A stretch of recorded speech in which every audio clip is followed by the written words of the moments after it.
À sexta-feira, como é habitual, contamos com o comentário de Vítor Ramalho, economista. Bom dia, Vítor. Bom Muito dia. obrigada pela sua presença.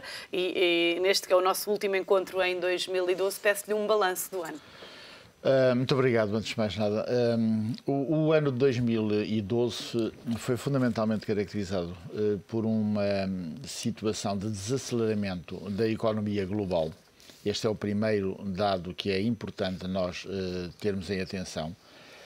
Desaceleramento esse que foi significativo na União Europeia, na Europa em geral, e nos Estados Unidos da América em particular também. Aliás, a peça que agora acabou de ser passada reflete exatamente que terminamos o final do ano nos Estados Unidos da América com uma situação séria de desequilíbrio orçamental, exatamente, e que vai envolver obrigatoriamente a necessidade de um acordo entre os democratas e os republicanos, sendo que os republicanos, como é sabido, têm a maioria do Congresso e não é uma operação fácil de alcançar. Portanto, a nível internacional, esta é a situação do ponto de vista global.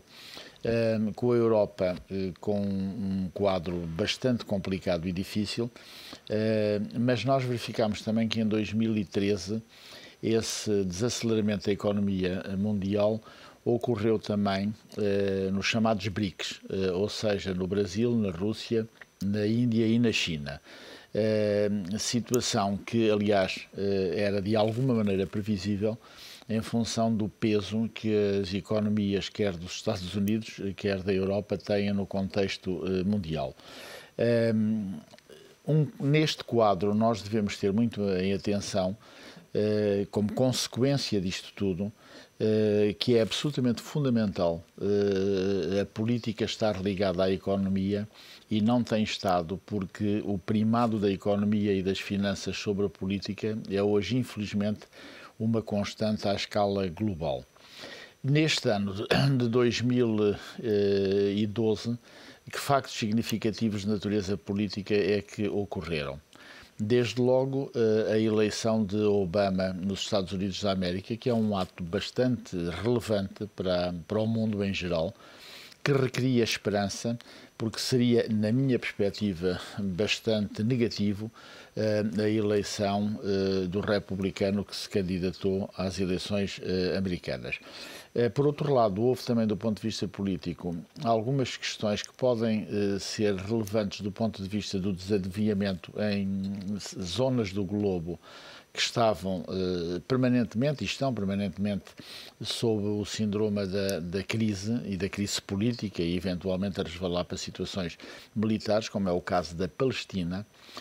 Houve um agravamento muito sério da situação da Síria, como é sabido, mas é admissível que em 2013 essa situação possa ocorrer, e houve outros factos de estabilização em contraste com esta situação da Síria, como o Congresso do Partido Comunista Chinês, que de alguma maneira aponta para um quadro de afirmação da China no contexto internacional, não obstante esta situação recessiva que nós não poderíamos deixar de ter em atenção. Tanto mais que é previsível que a China em 2020 atinja a situação de primeira potência militar, primeira potência económica à escala global. Há um outro facto que ocorreu há relativamente pouco tempo, que não deixa de ser significativo, que foi a atribuição do Prémio Nobel da Paz à União Europeia, como que a incentivar a União Europeia, de alguma maneira, na minha perspectiva, a alterar a política que tem vindo a ser seguida e que pode ser um fator de agravamento da própria paz. Foi merecido esse prémio, na sua opinião? Foi porque nós tivemos 50 anos de paz na Europa, depois de duas guerras mundiais que tiveram origem na própria Europa, e isto não é um facto menor. Mas eu vou reformular a pergunta. Foi merecido nesta altura em que a Europa parece cada vez mais desintegrada? Os prémios Nobel da Paz, regra geral, são símbolos que têm em atenção o próprio futuro. E eu acho que foi essa a preocupação que houve da parte da União Europeia. E qual é a razão, a meu ver, disto? Repare que estas políticas contracionistas e de grande austeridade têm levado a um reforço dos nacionalismos que são perigosos. O que está a passar na Catalunha é disso um exemplo, mas também o reforço muito significativo dos neonazis na própria Grécia.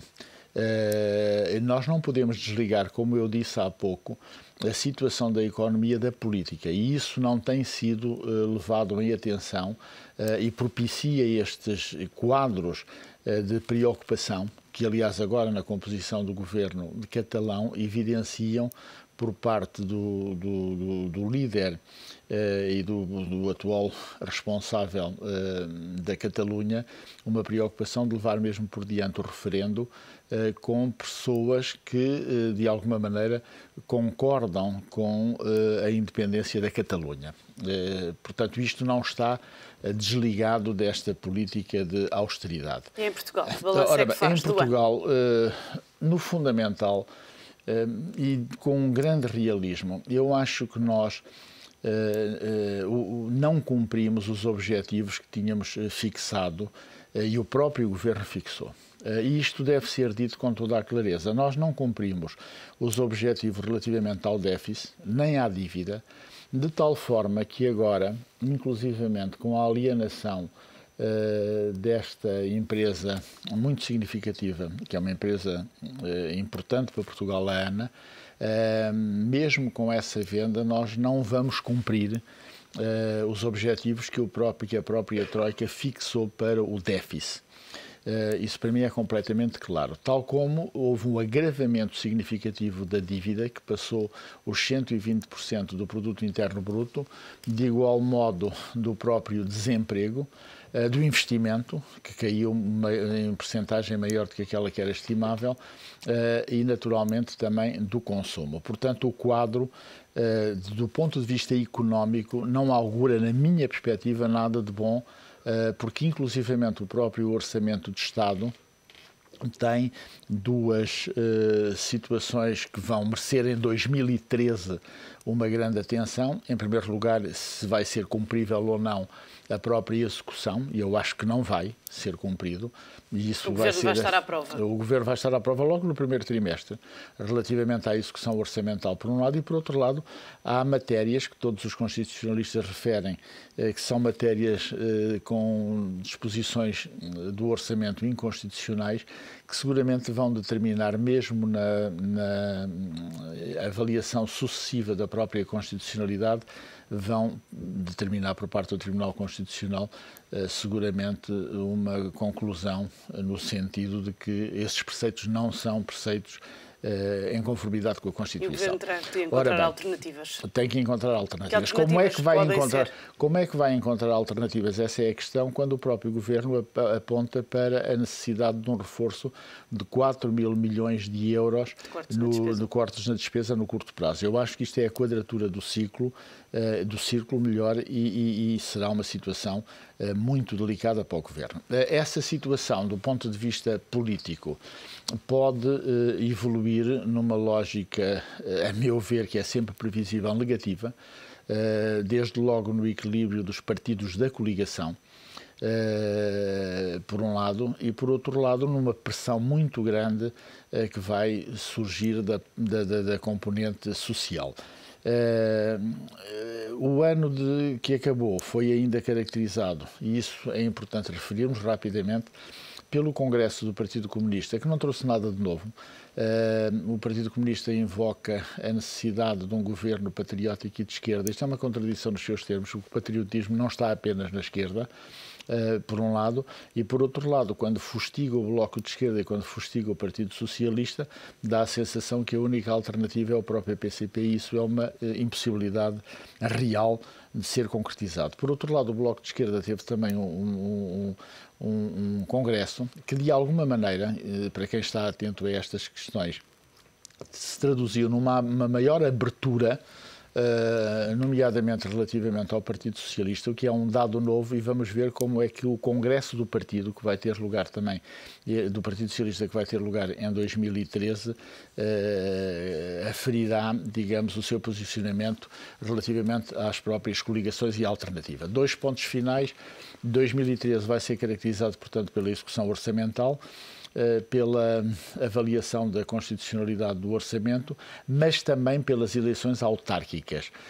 Regra geral, o país é mobilizado muito cedo para estas eleições e elas vão a seguir ao primeiro trimestre caracterizar a preparação dessas eleições. Como sabe, a 7ª avaliação da Troika é feita no final do mês de março, e, portanto, a partir daí, na minha perspectiva, abrir-se-á uma nova realidade em Portugal, que é o de saber se, porventura, nós vamos necessitar de uma renegociação da própria dívida, eventualmente um novo apoio, ou se o Governo persiste com esta lógica, na minha perspectiva, cega, surda e muda. Vamos ver também se o Governo isto vai aguenta. Depender muito, e como é evidente, vai depender muitíssimo. O PS está apto para formar o Governo, caso só uma seja nota necessário. final, eu já lhe respondo isto. Vai depender muitíssimo também das eleições alemãs. Nós não nos podemos esquecer que este ano são só em setembro, mas como é que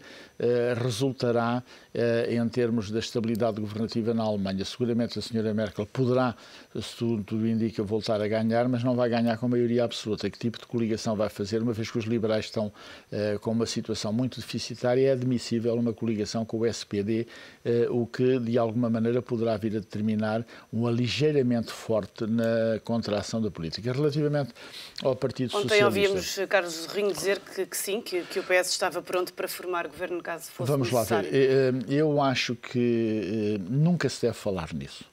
Poderá entender das minhas palavras uma posição crítica relativamente ao que foi dito. Eu acho que sim. Os partidos devem estar sempre preparados, não é necessário estarem a reafirmá-lo de uma forma sistemática. Por outro lado, a situação do país é de tal maneira grave, séria e profunda que o que importa agora aqui é dar esperança aos portugueses, mas com propostas alternativas claras e que sejam apreendidas pela generalidade das pessoas como traduzido um novo rumo de marcha, mas um novo rumo de marcha consistente e seguro. Hoje E o PS tem essas propostas alternativas e claras? Tem que as construir, como é evidente.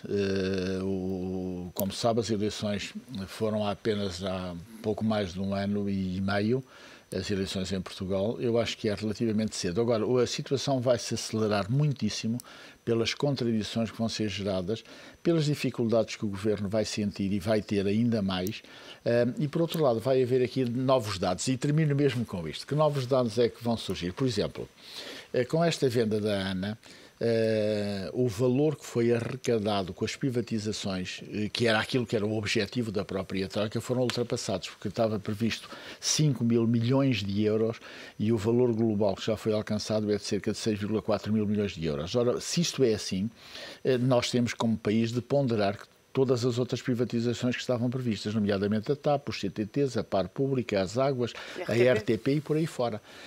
E, portanto, aqui não se pode vir alegar que somos mais papistas que o Papa, até porque a situação do país implica e exige a manutenção de empresas estratégicas como forma de afirmação interna e internacional. Vítor Ramalho, muito obrigada pelo seu comentário. Desejo-lhe um excelente 2013 e até para lá.